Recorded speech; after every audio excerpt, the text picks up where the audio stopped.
Welcome to Insights from Elsewhere podcast. My name is Cynthia Portugal, and I'm a Brazilian. I live in Sao Paulo, Brazil, but I work at Insight Platforms as growth director. Insight Platforms is an online media business that helps researchers find new tools, learn how to use them, and see what's coming next in the industry. We host a directory, we run conferences, and we create content specifically for insights professionals.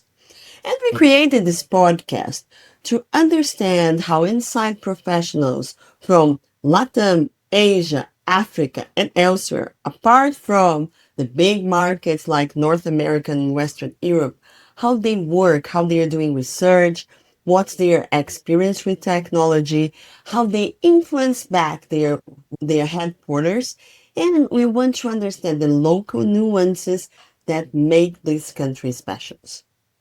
Today, I'm talking to Dharmendra Jain from Kenya. He's the CEO and founder for Actnable AI, and he has worked in India, Nigeria, and many other countries across Africa. So he will give us a continent perspective about Africa. Welcome to the Insights from Elsewhere, Dharmendra. It's very nice to have you Hello, here. Cynthia. Hello, Cynthia. Thanks for having me. I'm really looking forward to this conversation. Yeah, me too. So let's start. Tell me a bit about your professional journey. How did you come from a tech user, a researcher tech user, to a tech founder? What happened there? That's a very good question to start with. I think it's a long journey. Started back in India when I was fresh college graduate and I was not sure about whether market research does exist as a career option. And I happened to be a intern in one of the management consultancies, and they were doing research in technology by the day, telecom Yeah. and electronics, and it's for a small consultancy, but very smart set of people. And I finished my internship over there, and then I began to understand the research process. And immediately, I was fortunate enough to get this job over there for a couple of years. And that's how I started getting into research. And that time, it was a time when I think it was about internet boom that time. The emails and the Microsoft and all that kind of thing was there. And I remember we were working on a project which was about electronic chips, ICs. It was for, I think, if I recall, it was for a Motorola. It was a technical B2B kind of research. Motorola was that time coming into India with gadgets for automobile, and they were like having a lot of integrated circuits. So we were working on that. And as you can imagine, there are a lot of components when we talk about electronics, right? And so we were doing analysis of the data, and there were hundreds of IC numbers during the fieldwork.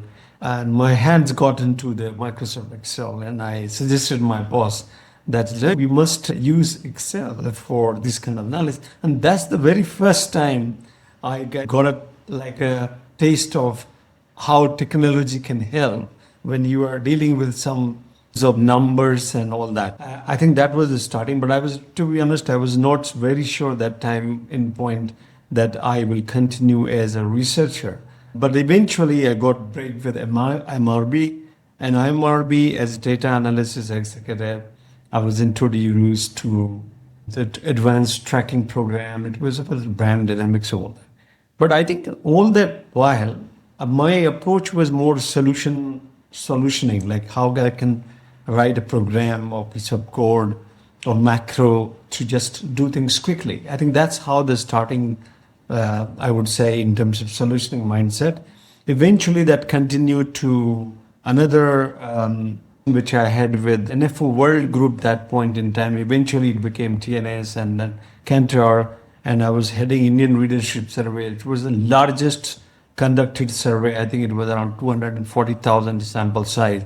So it was a huge sort of undertaking when it comes to data processing and all that. And my hands got into That time you were using Quantum, and Quantum was like a C-based programming language for market research. I'm sure the veteran who is listening to this podcast will understand about this tabulation package.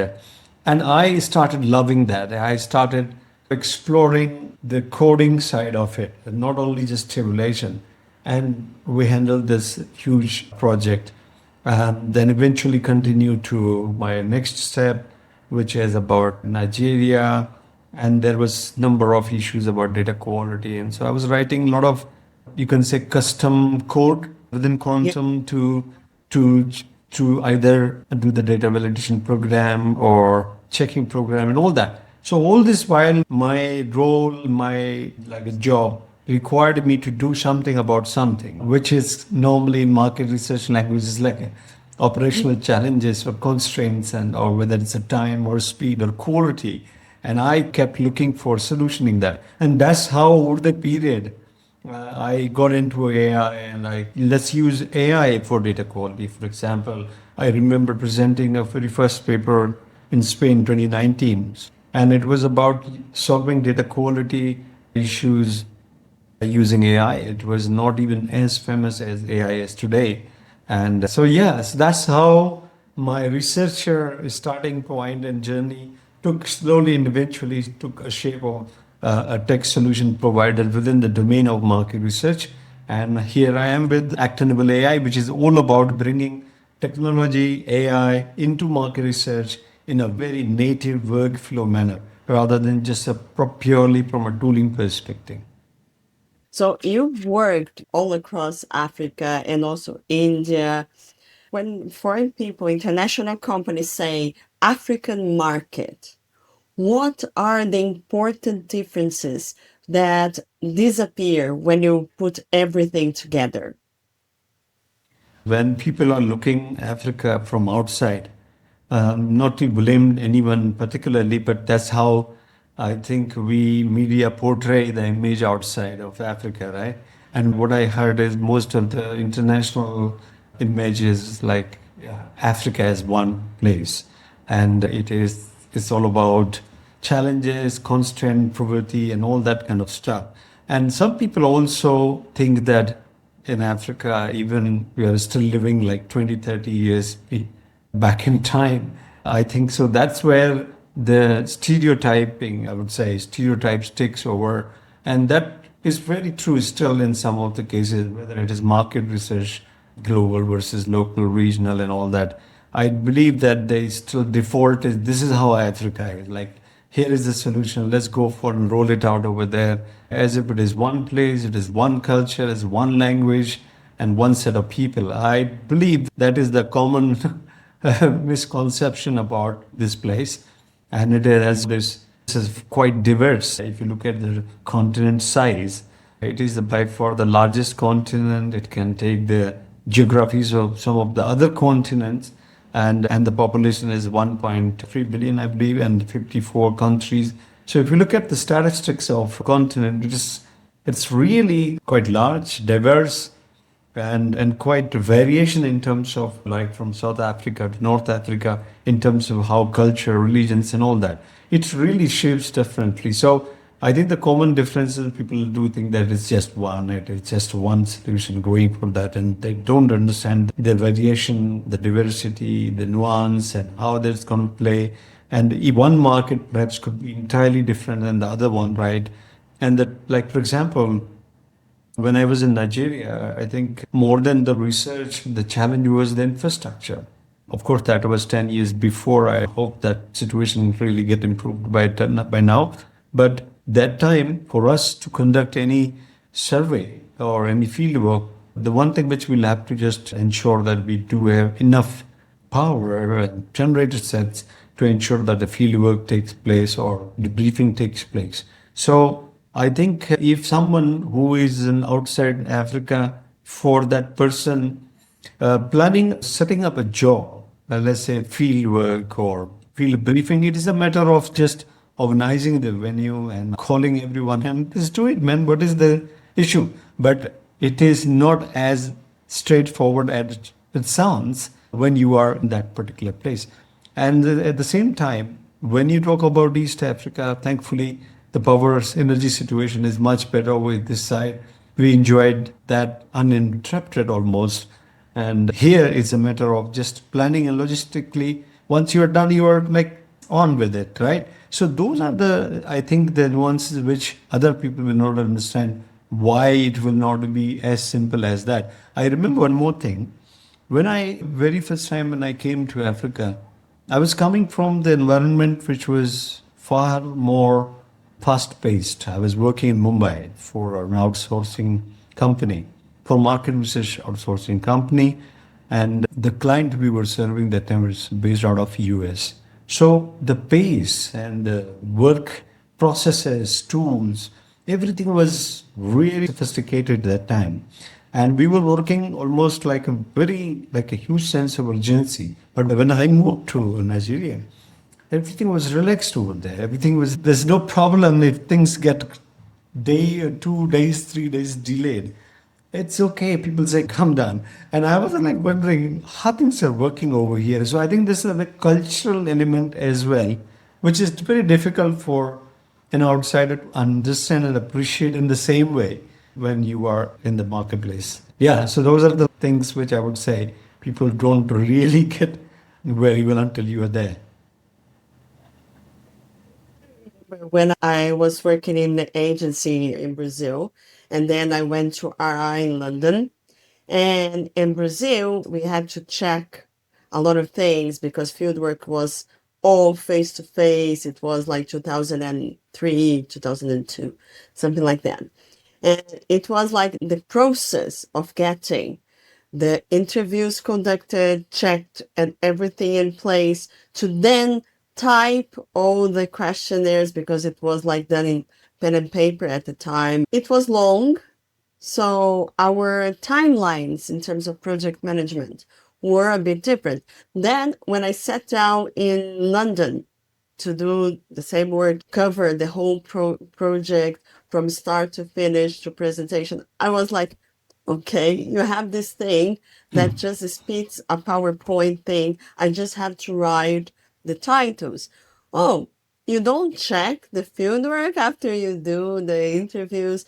Because it was a norm here in Brazil, I had to check at least 20% of the interviews before moving forward into analysis because there was a lot of fraud and face-to-face stuff. Yeah. And they were like, no, we don't do that.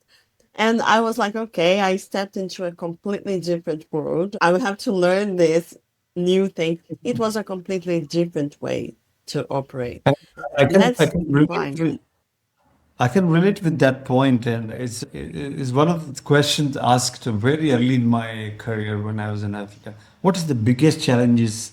One of the biggest challenges you have here, and I was like data cleaning, data validation is my the first and number one challenge if I can do something about it. And as you write, pen and paper operations means you are dealing with hundreds of the piles of questionnaire. Somebody will data do the data entry and do the data validation. It was not a choice. It was a norm to write a very strict data validation program and check record by record to see where is the problem and going back and forth with field and all that. I think some of those things are very much, I would say, common across the places which was like coming up during that time.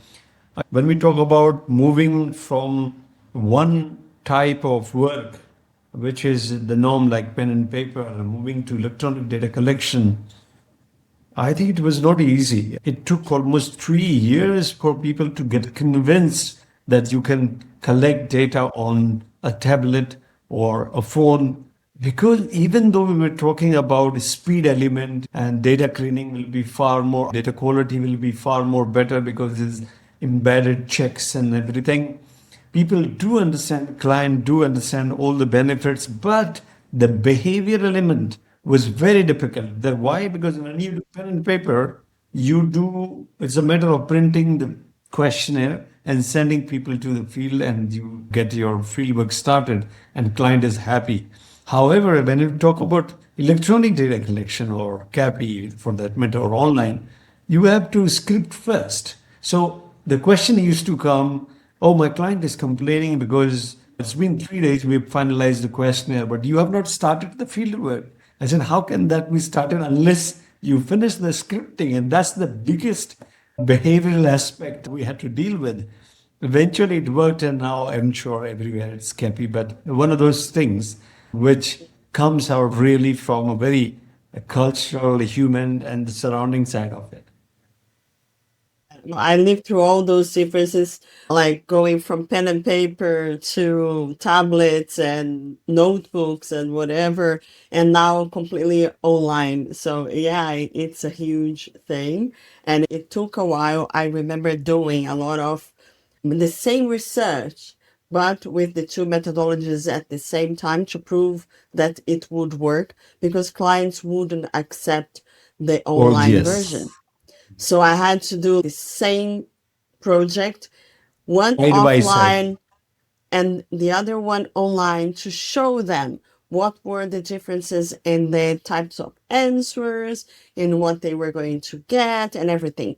And at that time, the online questionnaires, they would use the same pattern of the offline ones. So I had programmed questionnaires that lasted 1 hour, for example, for the respondents. This is something that doesn't work anymore, but it was quite common in Brazil to have 40 minutes, 1 hour questionnaires back in the early 2000s. I'm glad Yeah. things changed, but I think it was a learning curve for researchers that went through all those periods because I look at data quality now from another perspective. And I know when we talk data quality electronically, we are talking a lot about bots and other types of frauds. But at some point in my past, I had this map on a tablet where I would see where the interviews were being uploaded into the system to see if the interviewer was actually moving or if he was sitting at his house and filling in forms. So it's a completely different data quality process from then to now. But talking about those differences, but thinking about today, like when you think the Africa and all the countries and the differences between South and North Africa, what do you think matters the most and affect research and marketing strategy most between language, infrastructure, trust, and income, and all those issues that can affect the Yeah. research side of things? Yeah, definitely. I would say pretty much everything. When it comes to talking about research, you get a taste of it when you're planning a multi-country study, and you will say, okay, I've got, let's say, Nigeria, Kenya, Uganda, maybe South Africa, Mozambique, and maybe in North Africa we have, let's say, Morocco, Egypt. I think they immediately the question will start coming in your mind. First of all, language, right? Every single Yes. country. And so, of course, there are main languages. So you talk about, if you're talking about Nigeria, you talk about Yoruba, Hausa, Igbo. If you're talking about East Africa, you have to obviously go for Swahili. If you're talking about nearby places like Ethiopia, you have to talk about Amharic, then South Africa, Zulu, and Afrikaans and Arabic in North Africa. So I think the language is one immediate thing will come into play. Then the second thing is a length of interview because conducting the same interview here in Kenya is much different than when it comes to time in, let's say, West Africa, Senegal, or CDI, because there is something called find time. Find time when interviewer look for the right screening and getting the right complete. And generally, people don't really factor that find time. Could vary depending on the place and the geography and the addressing systems.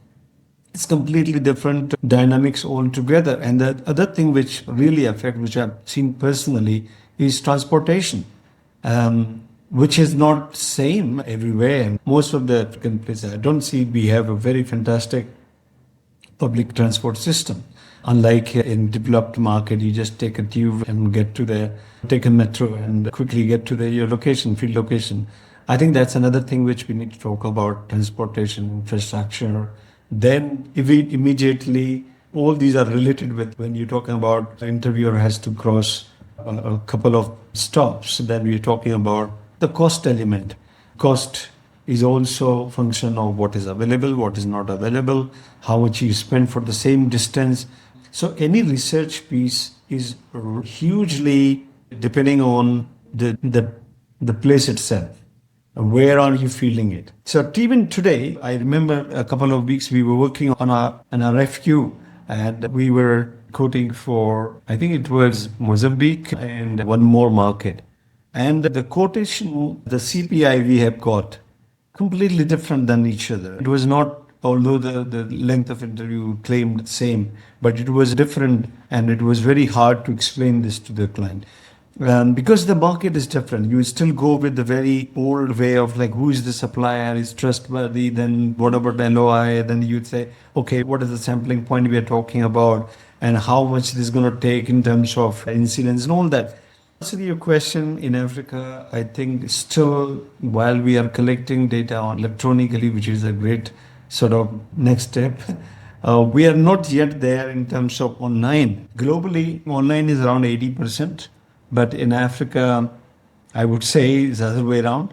Still face to face around 60, 70, I would say. Of course, people are now opening up for online and all that. So when you still have face to face as your main data collection methodologies, all the factors which you just talked about come into play. So do you have a fantastic network of interviewers or suppliers? Then do you have really good means in terms of devices? Because that is also another factor which we need to talk about when we are talking about face to face. It can not all the survey will be fantastically done on the mobile phone. So you need to have tablets, maybe 7 inches, 11 inches.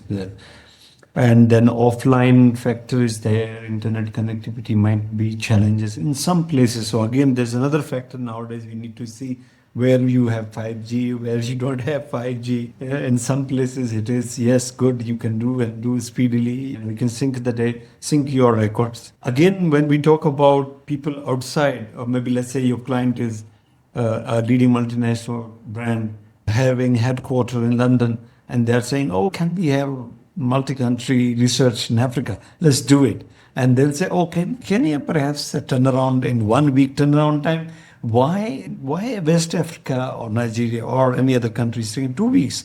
It is very difficult for them to understand because the survey instrument is same, the LOI is same. Then why would it vary like this? Yes, there are parameters which really varies place to place. I talked about transport, I talked about infrastructure, power. I already given you one example of how critical and significant problem is still in some of the West African markets. And then the cost, and then of course the manpower which is available. And Well, and thinking about consumers now, are there any behaviors from these African countries, talking about the consumers of the African countries, that because you try to put everything together, sometimes researchers are overlooking? yeah, I think again it goes back to the very early point of generalization and seeing everything same in that way. But we are in the business of understanding people, and which means your consumer, not only just in terms of buying pattern or behavior, but it really goes back towards the background, what is the context, what's the culture we are talking about, and what researchers generally in African consumer side, there are very interesting insights when you are observing them very closely. For example, there are some amazing facts which I was just going through last time when we were talking about Africa. So the mean age or median age of African is 19 years. Can you believe this? And this is like a huge youth category we have here. And now they are also very digital savvy. And for them, mobile and digital is like a native things, right? So there's a concept of leapfrogging, and there's a lot of things which are really going at a fast pace. Perhaps if you look at the evolution cycle in developed market, there will be step by step change. However, in some of these markets, they are directly jumping on digital things or the faster way of doing things. For example, I realized recently there is a lot happening on WhatsApp. Now, that is something which is going just beyond the community. People are just talking about within the groups, family, friends. It is happening social. They call it social commerce. There's a concept of few people coming together, forming a WhatsApp group, and exchanging trade and exchanging, okay, can I go and buy something in bulk and distribute in among ourselves? That's something which was like unheard of before in my mind, like how this social, a small group of women coming together and they're trying to get these things very economically and trying to save some money out of it. So that is another thing. There's a lot happening research wise as well. Recently, we experimented something called actionable research communities, which means we went this WhatsApp community route and recruited a few people for a couple of days. And given the topic of research, they just your family group or friends group, can you talk through these things and let's say drinks, what's coming in the trend, herbal drink for normal juice or CSD and all that. And there was some fascinating insights coming out of that. Now, in typically when you're thinking research from outside, you would say, okay, why don't you just do quickly online, perhaps do CATI if you need to be. But this is the new form, which is because the concept over here is a more social and more community driven and relationship driven sort of conversation. It works better over here, this one, right? Rather than the online one where you have challenges around connectivity sometimes. Sometimes people are understand the concept of online, but they are not as savvy to go and start clicking everywhere. So I think when it comes to, again, the Africa and research in Africa, some of the researchers may not understand these nuances.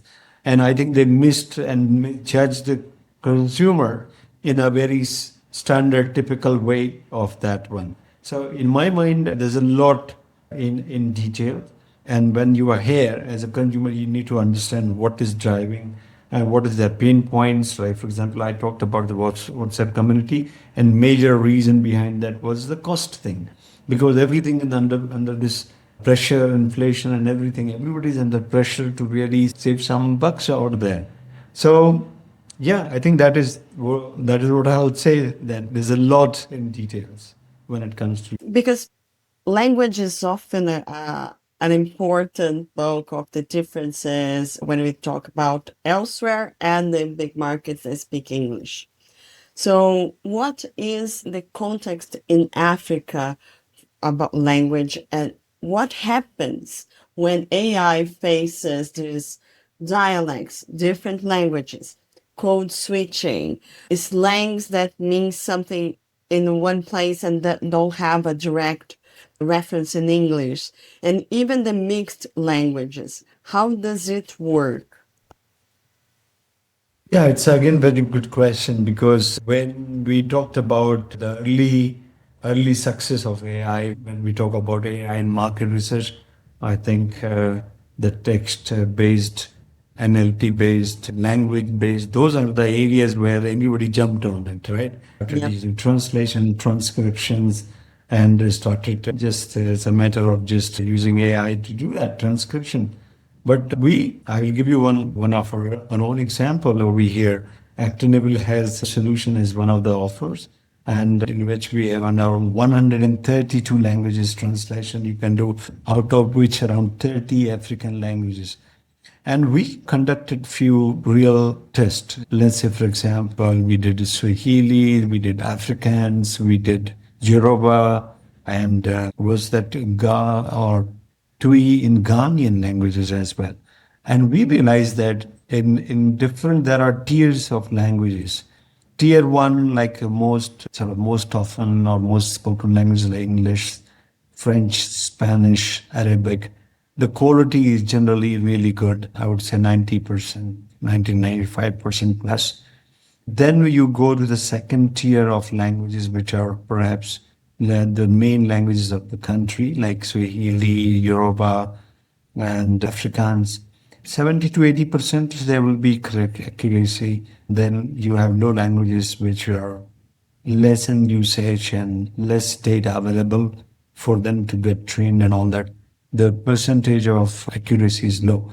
So to answer your question, yes, language, while we all are very excited about AI can do this, and still I believe that there are challenges when you talk about the code switch.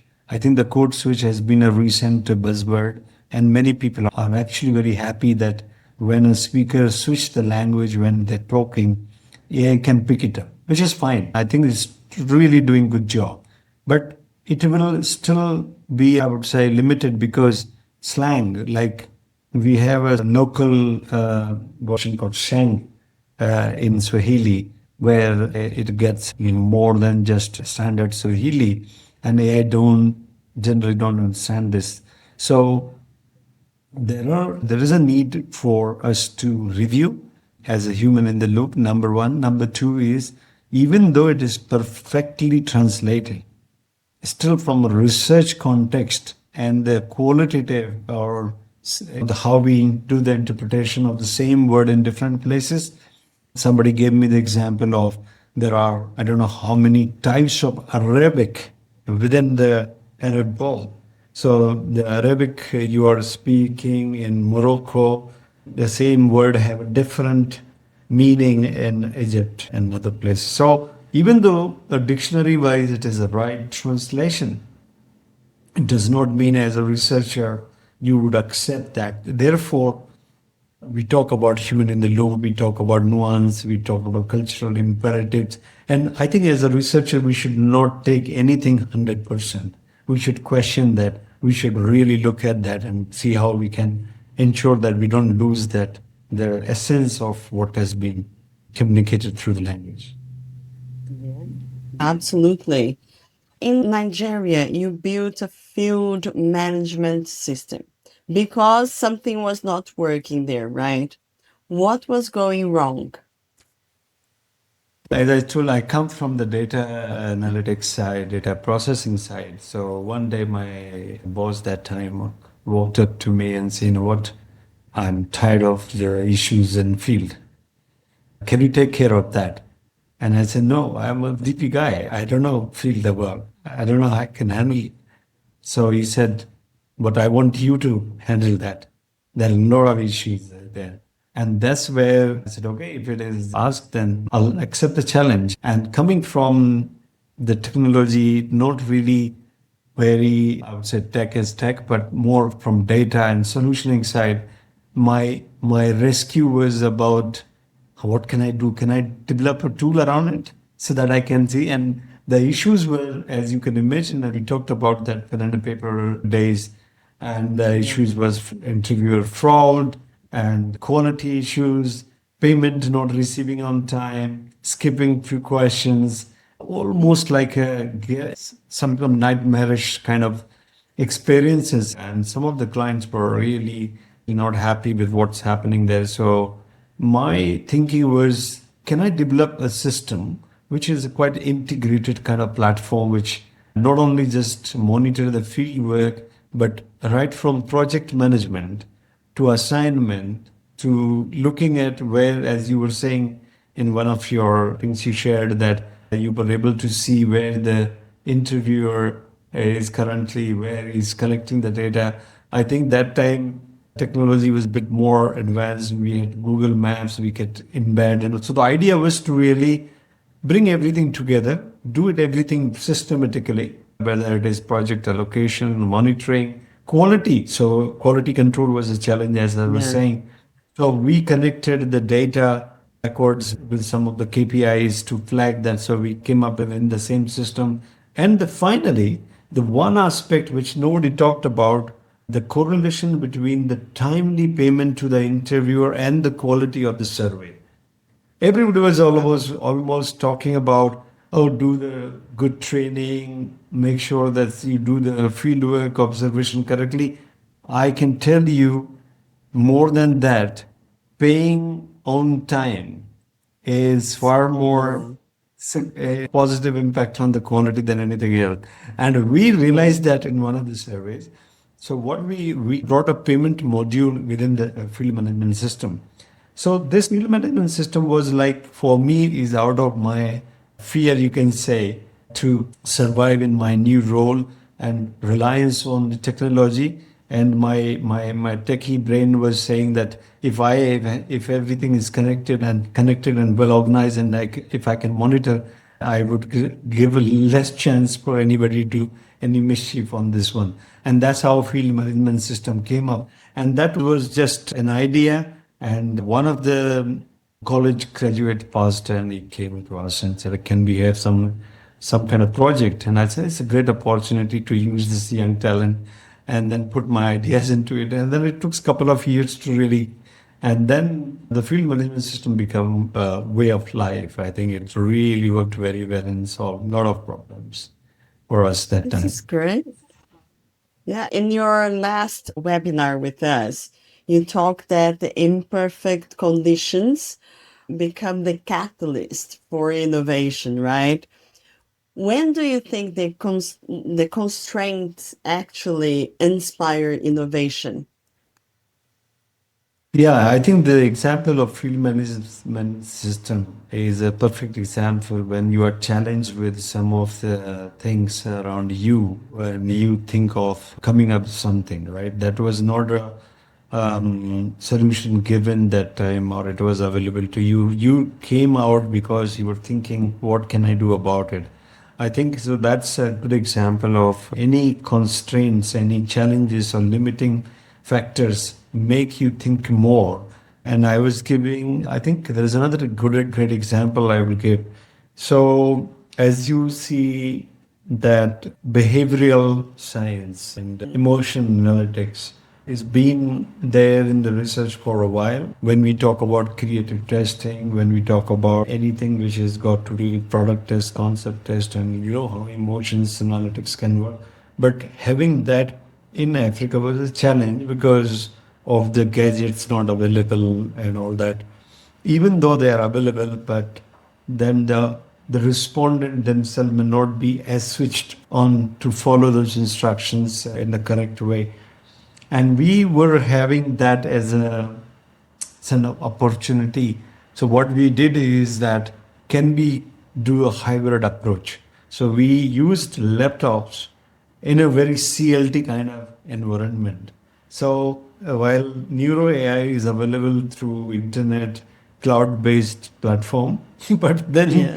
we went and executed in a very localized format, a familiar format, and that worked perfectly well because then Yeah. you just blended the what worked always, bringing the participants to a local CLT center, and then you brief them, give them the instruction, they follow the instruction, you have the setup, and they come and take it. It worked perfectly.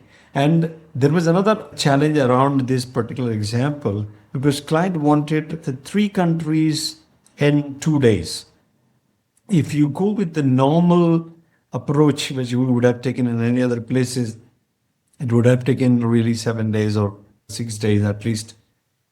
But then what we did is we said, okay, of course, we have fantastic network of suppliers Yeah. arranged through. So we just over the weekend call them up to set up this thing and send the link. And it was done almost like in 2 days' time.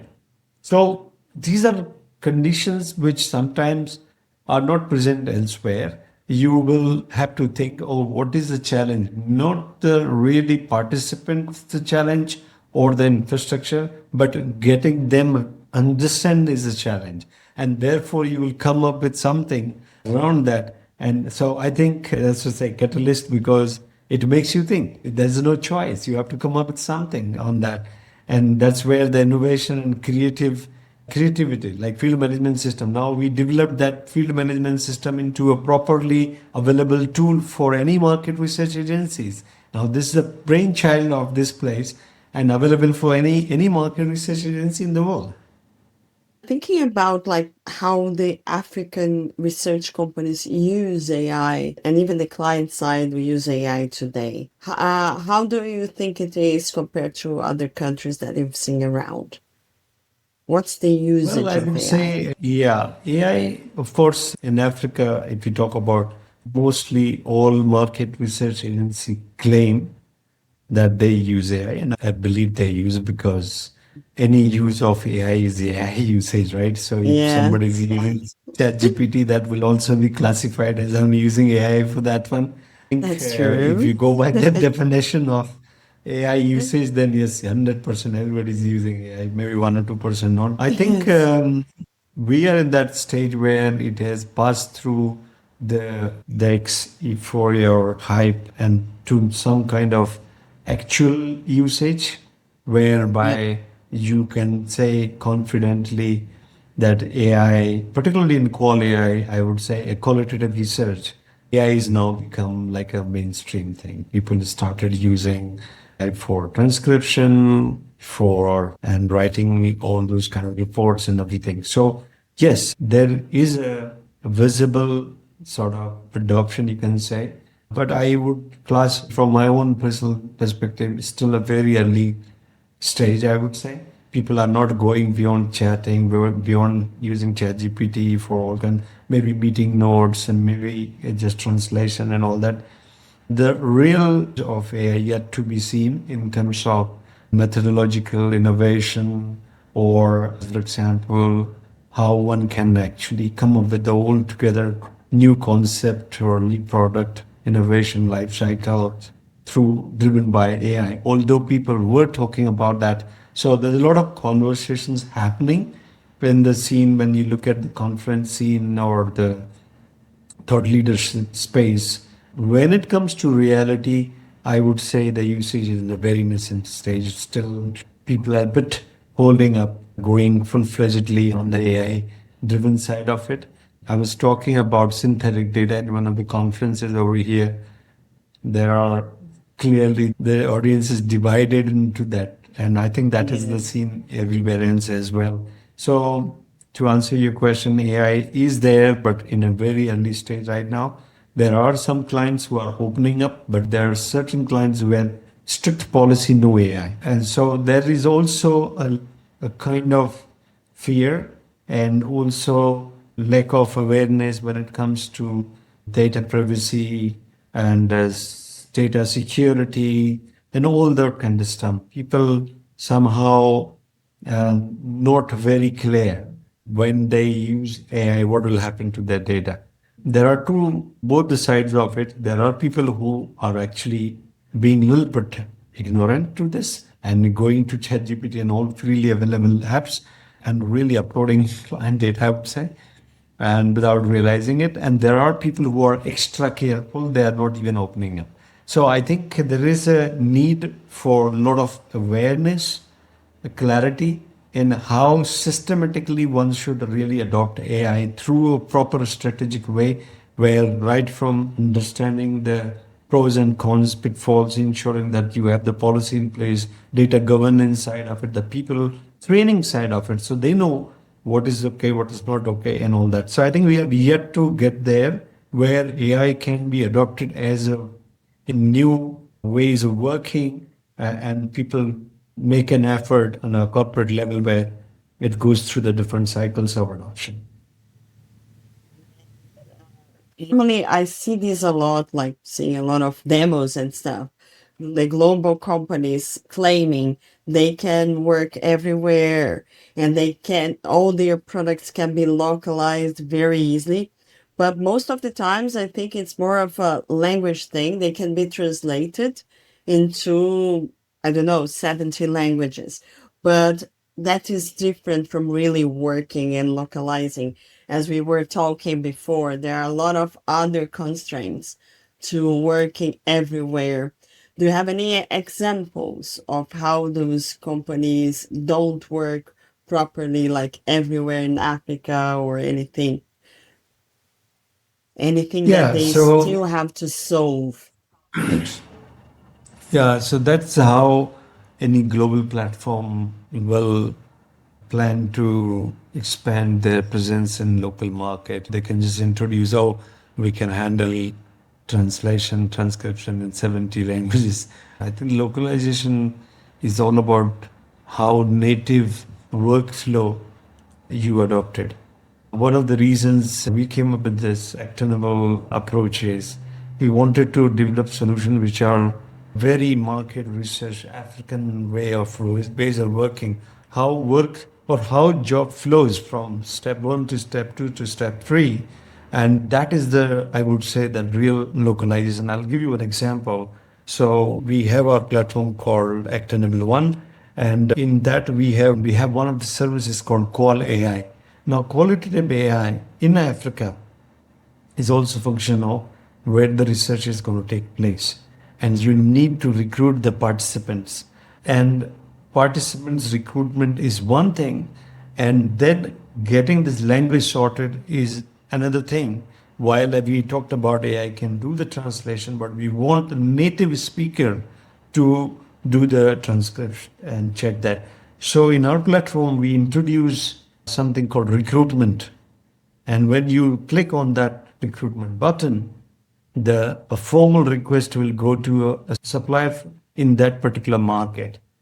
And there will be some manual process behind the scene. Now, Yeah. hybrid again approaches platform which will allow you to recruit participants, but that is behind the scene happening through a local partner. And Yeah. similarly, if you choose, there is an option where you can say human in the loop.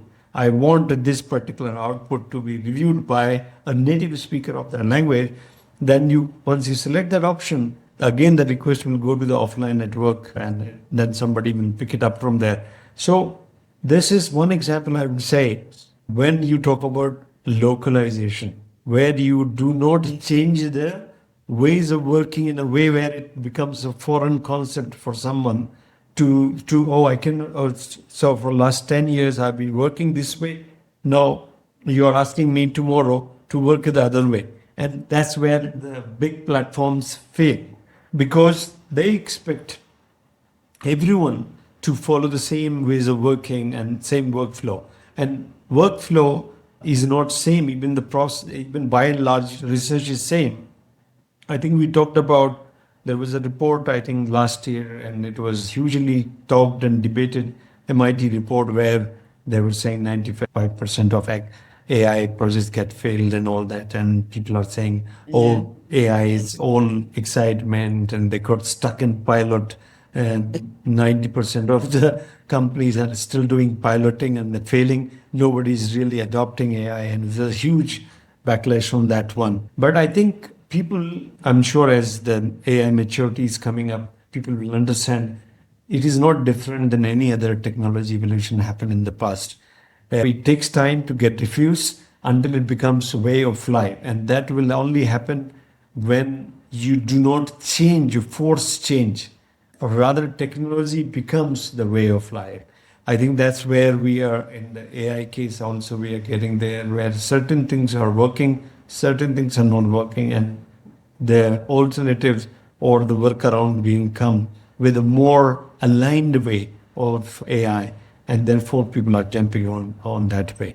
So I think, yes, to answer your question, big platforms, because they need to cover bigger markets, more markets, many markets, they will always be very, I would say, limited when we talk about localization. But if you really talk about homegrown, local, then in that case, your workflow is like same as what it was yesterday. Only the means, only the platform has changed. Yeah.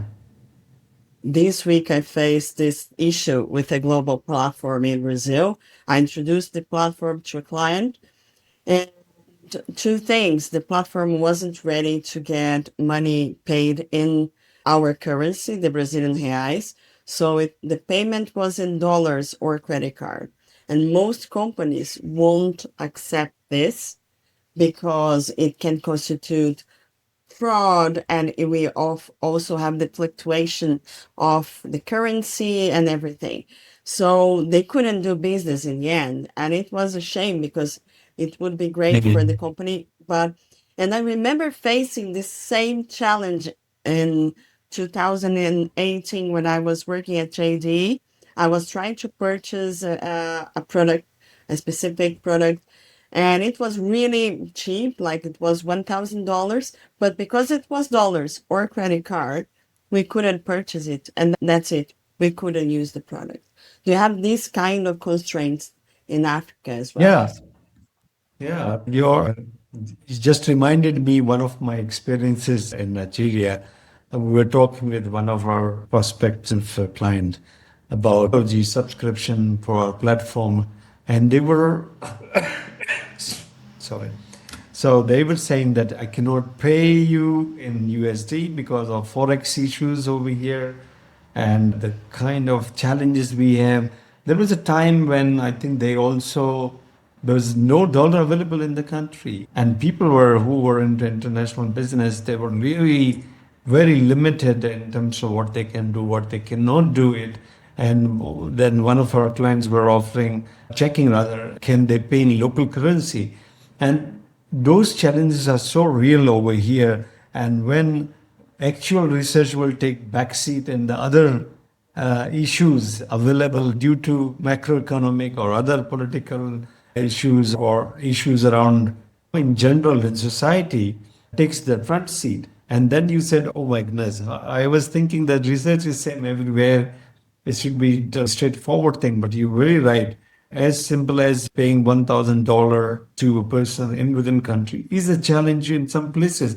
Thank God some of the fintech sort of startups and initiatives coming in where some unicorn and all that, they're trying to bridge this gap and make the payment, cross-border payment easily and doable. But it's still very far from what we need, I would say. Payment, currency, forex. I remember Nigeria as a classic example. When I was leaving in 2017, the Naira to USD was around 320. And today, when I talked with some of our colleagues and friends over there, it is around, if I'm not wrong, maybe around 1500, 1600. That kind of shift within a few years' time can change the dynamics entirely, whether it's a research or anything in terms of business. Those are the practical challenges when we talk about some of these markets, and one has to be sent off some of these things so when we are planning any research. Yeah. And how would you say that the local research agencies are evolving in Africa? Um, Thanks to the kind of digital revolution we have around us now, information is easily accessible to everyone. There's a lot of excitement around through the conferences, a lot of webinars happening. People are now become really quite strong when it comes to their digital practices and habits, and they're signing up for international webinars and all that. So I think the one thing which I have seen is a greater shift is the knowledge itself, and which is not limited to any particular cohort or group. Even the small, medium enterprise or research agency or boutique agency is fully aware of where we are heading, and they're very aspirant in terms of what challenges, what changes they can bring in. So I see there's a lot of positive change for on a growth side. People are adopting to newer ways of thinking and newer ways of doing things, despite the fact that some of the challenges are still challenges, still the same. I think there is a good news that in terms of what they can do, and a lot of collaboration is happening. So I think that is also opening new doors. While one may say that in like if you look at a few years back, that you're limited with who you know, what you can do, what resources you have. But today, I think it's the power of networking. People can just WhatsApp. There are Africa level research community WhatsApp. Then you have country level WhatsApp group for the same industry. So people are more connected, more networked. That is enabling them to really capitalize on each other's strength, build a very good network, and do things which they would have not done, could not do a few years ago. So in total, I see there's a good development, I would say, on a positive side. People are opening for new ideas. They're reaching out through LinkedIn, connecting, doing work together, pitching together, making like a team if they are individually not enough. So overall scene is thriving, I would say. People are also opening up for newer innovations. Although very few, I would say the percentage is still very, I would say low. But there are clients, there are brands which are now moving away from the global template to bring something locally. And that is also a positive sign, I would say, because if you look at the big brands, and I think we talked about that in some time, the research is all about templatelization. So what template has Yeah. been decided by the global, the region will just execute that. Yeah. Copy paste that sometimes the context does not even match at all. And that as a researcher, you will wonder why actually first place you are doing research if you don't want to change anything, which Yeah. I see there is a positive sign again. The local researchers, some of the multinationals allowed local and regional offices to take their calls, and they're opening up in terms of research. The Africa as a whole is now shifting towards more like reliance and trust and confidence in the local research, and the insights are coming up, and some of the global companies or global headquarters are listening to it, and those changes are actually really good for the industry, I would say. So yeah, overall, I think slowly and steadily we are heading into that direction. Thinking about this shift that you mentioned, how would you say the future of insights in Africa in the next 5 years? Where do you think it's going to be? I think it's going to be definitely in a good place because, as I said, some of the factors are really enabler. Technology is one of them. Yeah. Yeah. Networking is another factor. And then also, people are also opening up. You can say opening up Yeah. for the innovation, newer ways of things, local reliance, and all that. These are all three, four things helping them to really challenge the status quo and come out from the shell. And so I think in next 5 years, I see definitely a shift towards more online panel and other forms of data collection. I think data collection will be one area which we really need change because it's still very slow and sluggish. So some of these methodologies should help. I think the other areas where I see the quality of deliverables will go very well high because the technology, again, AI will play a role over there. So the speed element, the fast processing of data, presenting in a way where it makes a lot of sense, storytelling. In my view, all these combined together put the industry in a better place. That's what I really sincerely believe. And there are a lot of young talent is also coming up, which they don't carry any baggage, which is a great. They are also asking smart questions and they're very curious as well. So I think in overall, in my view, it's going to be a fantastic place in next 5 years. Although we might be a bit slow as expected, but I think relatively faster than last 5 years. That's what I can say. Just to close up, what's your favorite research methodology? My research favorite methodology is a new thing, is my new love interest here, conversational AI. A dynamic Okay. survey will be the very good way of this conversation, the way we Yeah. had last 2 minutes we've been talking.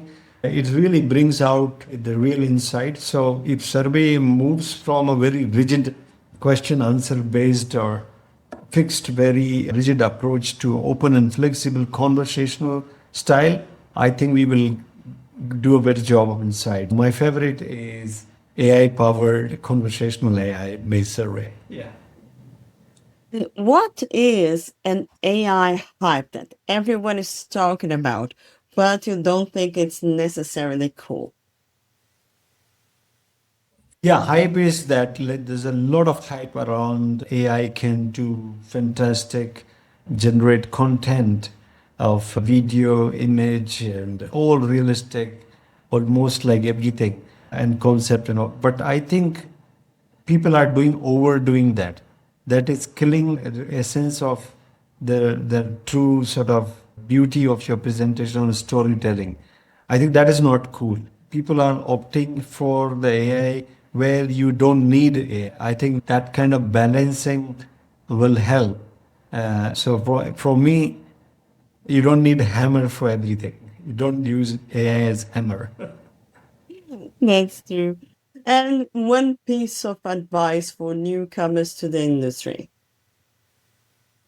I think given that we are in the business of understanding people, asking questions, curious, become more curious. I think stay curious, stay very much open and don't jump on the conclusion. And I think the best advice is spend some time in the context, in the place, in the people. You will learn enormously on this one because sometimes, as we talked in this conversation, sometimes our prejudice and few things takes over and we go with the stereotyping. So as a researcher, one should really be always in the state of learning, curious, spend time, have first-hand learning, make your own impression, and then interpretation accordingly. Thank you so much for being part of the podcast today, Dharmendra. Today I talked to Dharmendra Jain. He is the CEO and founder for Actnable AI in Kenya. And we talked about the amazing scope of research in Africa and India and the differences between the countries and how technology is really making a difference there and where it's not. So thank you so much for being part of this podcast, Armandra. It was really great talking to you. Thank you very much, Cynthia, for the opportunity. It was a pleasure talking with you, having this conversation. I didn't even realize when we finished almost like 1 hour. So thank you very much. I really enjoyed our conversation. Thank you and see you guys over the next episodes. Thank you.